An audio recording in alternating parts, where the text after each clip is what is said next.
Di wilayah Garut, tepatnya Desa Mangkurayat, Kecamatan Cilawu, merupakan sentra pengrajin cincau. Sebagian warga di sini, selain bermata pencarian sebagai petani, beberapa warga biasanya juga mengisi waktu di sela antar masa tanam dan masa panen padi untuk menjadi pengrajin cincau. Salah satunya Pak Aib ini. Kata cincau sendiri berasal dari bahasa Hokkien, yaitu sincau.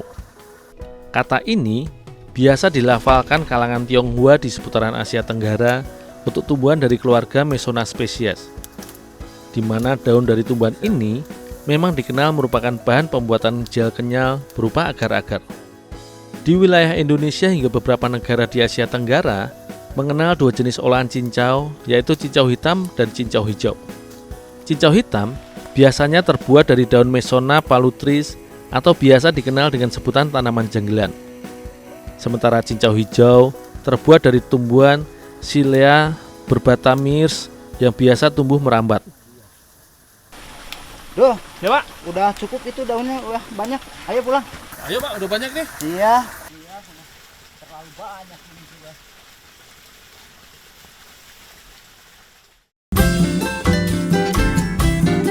Untuk dijadikan bahan cincau, biasanya menggunakan daun dari tumbuhan perdu ini yang tidaklah terlalu tua, di mana masih cukup lemas ketika disentuh dan permukaannya masih mengkilap.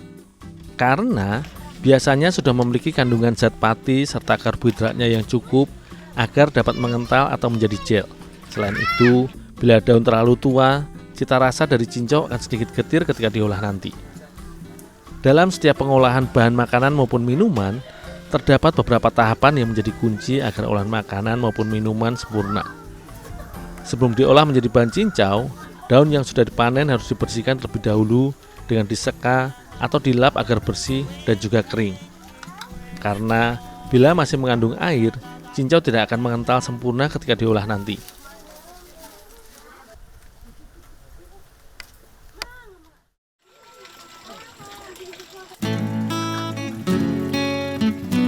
Proses pembuatan cincau sebenarnya cukuplah mudah, namun membutuhkan ketelatenan serta kesabaran. Sebagai tahap awal, daun cincau yang sudah bersih harus direbus terlebih dahulu sekitar 15 menit atau hingga berubah warna. Proses perebusan ini fungsinya agar daun cincau menjadi lebih lembek dan juga membuat proses ekstraksi pada daun cincau agar mudah mengental saat diperas nanti.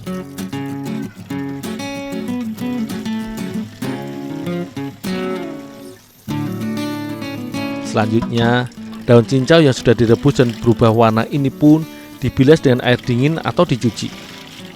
Fungsinya, selain untuk membersihkan sisa kotoran, proses ini juga berfungsi untuk mendinginkan, sehingga dapat langsung diolah menuju tahap berikutnya.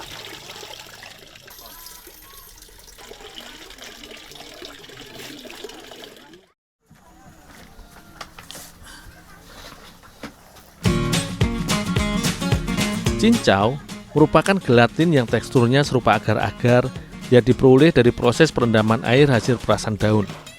Gelatin cincau terbentuk karena kandungan karbohidrat pada daun mampu mengikat molekul-molekul air, sehingga mengental layaknya agar-agar atau jeli.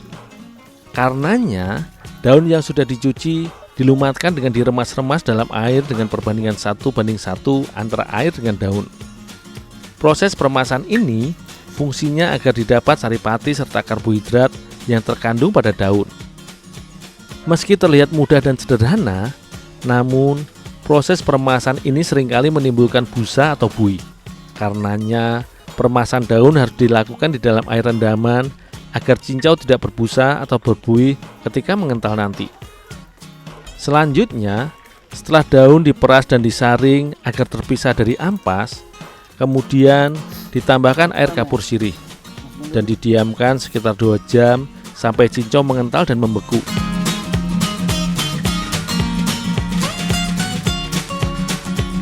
Secara umum, bagi masyarakat Indonesia, cincau seringkali digunakan sebagai komponen utama minuman penyegar seperti es cincau. Tetapi kali ini, Ibu Eryani akan mencoba berkreasi dengan mengolah cincau bersama bumbu kuah bercita rasa pedas dan segar layaknya olahan rujak yang juga khas Jawa Barat. Karenanya, sementara aku mengolah daun cincau, Ibu Eryani menyiapkan beberapa bahan tambahan seperti bumbu. Khusus untuk bahan bumbu, Ibu Eryani menggunakan racikan sederhana dari bawang merah, bawang putih, dan juga cikur atau kencur yang menjadi komponen kunci dalam beberapa olahan sambal khas seputaran wilayah Garut. Semua bahan ini pun diulek hingga halus agar mudah ketika diolah bersama kinca, karena bumbu ini merupakan kunci dari cita rasa kuah.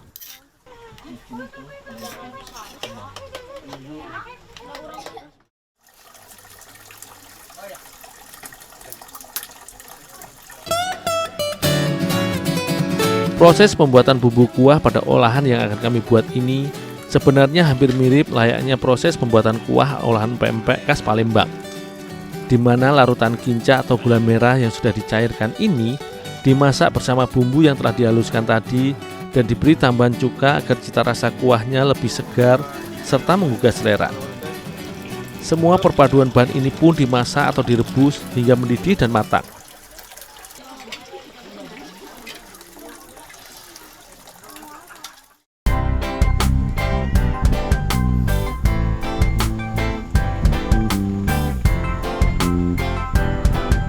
Sajian resep olahan cincau menjadi sajian masakan atau makanan seperti cincau rujak ini merupakan modifikasi dari olahan cincau yang dikenal mengandung cukup kaya serat. Cincau sering digunakan sebagai menu diet karena kandungan karbohidratnya yang tinggi namun rendah kalori. Selain itu, berdasarkan penelitian, serat dalam cincau juga mampu mengikat gula, lemak, dan kolesterol, sehingga cukup baik untuk dikonsumsi dalam membantu menurunkan resiko diabetes, penyakit jantung, serta stroke.